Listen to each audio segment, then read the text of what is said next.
മുന്നേ വന്നു പോയതാണ് ആൾ. അന്ന് വീടിങ്ങനെ പുതുക്കി പണിയണം, വീടിന് ഒരുപാട് പണി തീർക്കാനുണ്ട്, അതെല്ലാം ബാക്കി വെച്ചിട്ടാണ് പോയത്. പിന്നെ ഇപ്പോൾ പുതിയൊരു കമ്പനിയിലേക്ക് അങ്ങോട്ട് മാറി, ആ കമ്പനി ഇതായിട്ട് നിൽക്കുക.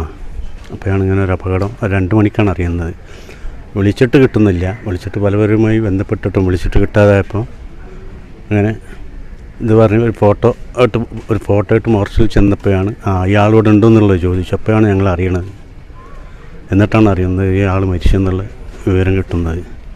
മറ്റുള്ളവരെ രക്ഷിക്കുന്ന ഇടയിലാണ് ആൾക്ക് സംഭവിച്ചിട്ടുള്ളത്. ആൾ ഓടി സ്നേഹിതന്മാരോടെല്ലാം ഇറങ്ങി ഓടാൻ പോയി, മുപ്പര് വേറെ വഴിക്ക് അവിടെ ഓടിപ്പോയി.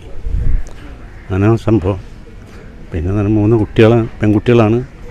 ആകെ ഒരു കഷ്ടപ്പാടിലാണ് ജീവിതം. ഇപ്പം വന്നിട്ട് എങ്ങനെയും ഇപ്പോൾ പോയപ്പോൾ നല്ലൊരു കമ്പനി ഏകദേശം കടം വീടാൻ കഴിയും എന്നുള്ള പ്രതീക്ഷയിലാണ് പോയത്. അപ്പോൾ അങ്ങനെ സംഭവിച്ചു. എത്ര വർഷമായി ഗൾഫിൽ പോയിട്ട് 11 വർഷത്തോളമായി. ഇപ്പോൾ ഈ കമ്പനിയിലേക്ക് മാറിയിട്ട് ഇപ്പോൾ കുറച്ചായിട്ടുള്ളൂ.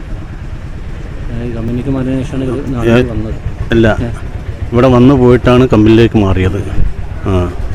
എത്ര മാസമായിട്ടും പോയിട്ടിപ്പോൾ 4 മാസത്തോളമായി. ഇപ്പോൾ കമ്പനിയിലേക്ക് മാറിയിട്ട് 2 മാസമായിട്ടുള്ളൂ. ജോലി ഇതാ മീൻ കട്ടിങ്ങാണ്.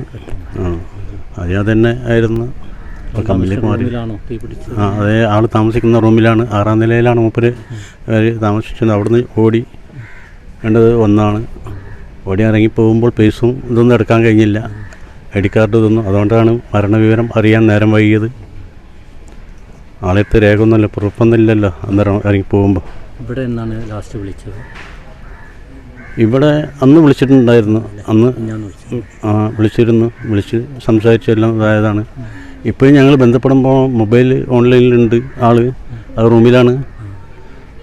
അപ്പം പ്രതീക്ഷ ആളിത് പെട്ടിട്ടില്ല എന്നുള്ളതാണായിരുന്നു. പിന്നെ അങ്ങനെ ഇതായി.